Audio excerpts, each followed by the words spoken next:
The 2023 Minecraft mob build canvas just dropped, revealing that Mojang is considering adding one of 3 new animals with a theme of cuteness to the game: the crab, the armadillo, and the penguin. While each mob is presented with an idea for what they would do in-game, we have to remember that the features they talked about were more of a spitball idea and concept and not finalized. They're subject to change in the ways they would function, and most importantly, new features are likely to be added besides the ones stated in these videos. So there are 3 categories to rate these creatures on: looks, usefulness, and availability. With this in mind, what is the best mob out of the 3?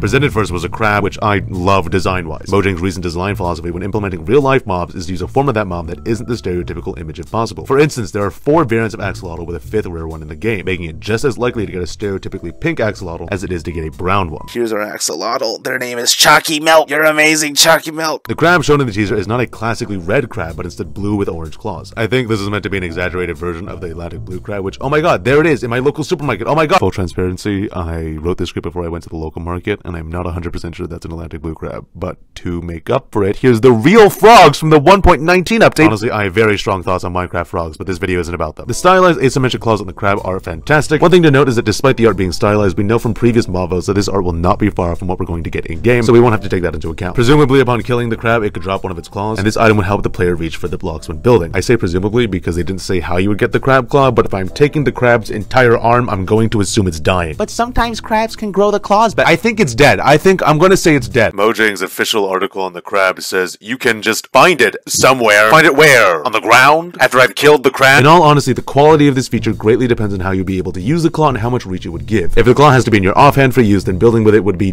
tedious. I typically build with blocks on my offhand and a tool to break the blocks on my main hand, meaning that if I have to switch something into my offhand and then build my hotbar, it'd be kind of disrupting my own flow. However, if you're a builder that keeps all your blocks in your hotbar, then the crab claw would be useful. If the crab claw would instead be implemented into a new trinket slot in the inventory like some mods have, then this mob's addition would also add potential backwards compatibility for items like the Totems of Undying and give us an inventory update, which is what we've been wanting. However, all of this is worthless if the crab claw doesn't extend reach by any meaningful amount. If it could allow the player to place blocks at a distance of maybe 7 blocks further than usual, then it would be fantastic. But if it'd be only 2, it'd be easier to just walk the 2 blocks than gather the crab claw from very far away. The crabs spawn in the 1.19 mangrove swamps, which are a semi-rare biome, and so while this would give the biome more uniqueness, it'd be difficult to find the crab. Funnily enough, there are multiple species of mangrove crab, though they don't look as similar to the crab spite in the animation as the blue crab. It's just kind of like, that's the wrong animal for the biome. Oh hey Minecraft frogs, what are you doing here? I do think there's a very potential future where they switch the crabs to spawn in more ocean biomes, but this current potential biome exclusivity and lack of utility of the crab claw item drags this down, but the design of the animal itself is very charming.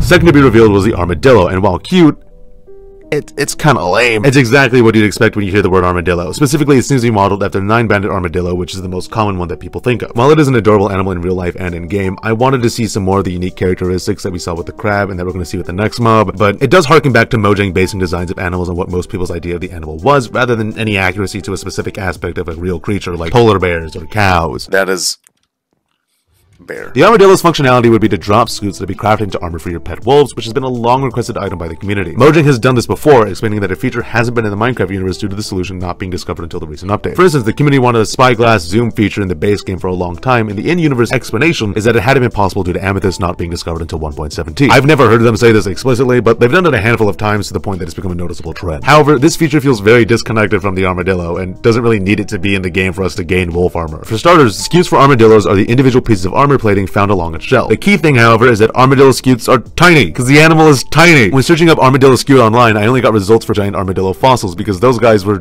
giant. So on screen now is the article if you want to read it. I'm not going to talk about it. It's just like, yeah, I put the other one up, so I should probably show this one. So these are the results I got when I searched up armadillo scute. As we can see, a lot of them are from the prehistoric Florida site, and they're from giant armadillo scutes. This one, however, is from Dasypus bellis. Dasypus bellis is a variant of armadillo that looked like this. It's similarly related to the 9-banded armadillo of today, and it went extinct around 11,000 years ago. We can see its skeleton and its fossils all around here. The other ones that we see, like these ones, I'm going to specifically choose this one, but this isn't from a very modern understanding of what an armadillo is. See, the current day giant armadillo, the animal that's titled the giant armadillo, is this bad boy. However, prehistoric giant armadillo was actually the Glyptodon. If we were to look up this right here, look at the skeleton.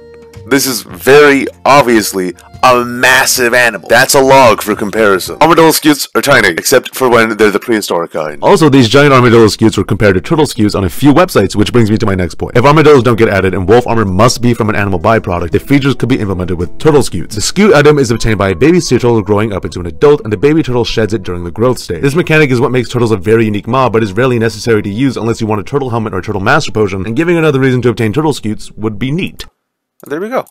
It's me. Look at me. I look even sillier than usual. My last point on the wolf armor is mostly speculation, but how protected would armadillo scute be? Would it be similar to shulker shells where they can't be damaged unless exposed, or would it be the same as like iron horse armor? My main issue with bringing wolves on adventures is that they try to attack them up at the same time I do, causing the wolf to get hit by my enchanted bow or sword, making them more of a liability than a fun thing to bring along. Making them immune to, at the very least, player damage while the armor is on would be good, but otherwise any armor would mean nothing when hit with a player's, sweeping edge, sharpness, fire aspect, netherite sword. Though armadillos rolling up into a ball when the player comes near and having their shell function like shulkers would make attacking them a new and interesting mechanic in-game, so I would like to see the mob implemented in that manner. Another plus with the armadillo is that they were described to live in warm places, which implies that they live in any of the dry biomes in-game, allowing a more biodiverse environment that would be fun to explore. Essentially, this mob is not needed for its proposed use, and the variance of want for its use is highly dependent on the implementation of it, but it's got potentially interesting mechanics by itself and would make exploration more immersive.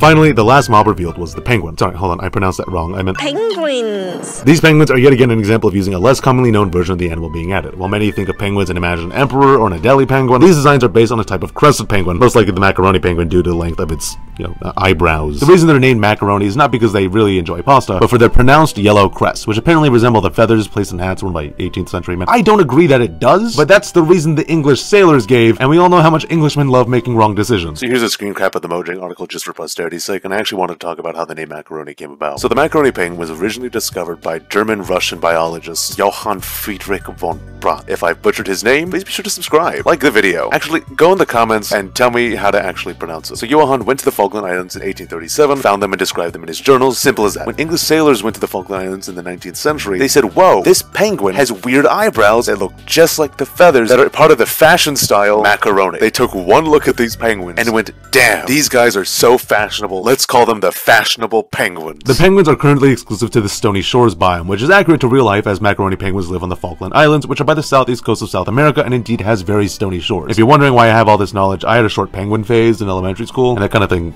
sticks with you. The penguins have similar behavior to dolphins, where being in close enough proximity will lure them to you. When reaching you, dolphins would give you the status effect of dolphin's grace, allowing you a speed boost while swimming. Similarly, penguins would do something akin to this if you're in a boat. Whether this is through a status effect or by actually pushing a boat, it isn't specified, but the boat in the video moves without the penguins touching it, so most likely the former. The video has the penguins help with a large player-built vessel, but I wouldn't get my hopes up just yet, and I'll assume instead it's just like a dramatization of what will happen with the actual boat item, and that this isn't adding a brand new way of moving structures that will make slime block machines obsolete. This feature would help if you're using a boat with a chest to transport a large amount of items, or if you're transporting a mob in the back of your boat and can't just swim by yourself using a speed potion or dolphins. In theory, this could also translate to your ice boat pathways, making them extremely speedy, though it isn't confirmed to happen anywhere but in the water, but it would be cool. Overall, I really enjoy the angry eyebrows, and the boat feature is something that doesn't already exist in game, and its usefulness is defined without having a speculative range of how effective it will be, making it the most definitive of the mobs in terms of promises. Its biome exclusivity is a slight sore point, but it isn't as bad as the one for the crab. You use a boat to find the penguins and are immediately rewarded by being able to use the penguins to go back home with you, whereas with the crab, you gain the crab claw after the long journey and have to then go back home to use it in your builds. Tirar o bichão do mangue, né? Ó, brabo.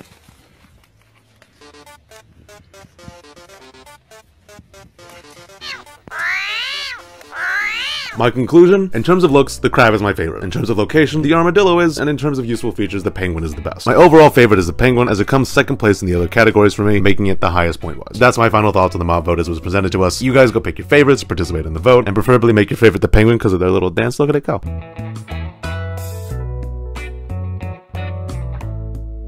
Sweet! Those are penguins. Look, there's even a baby.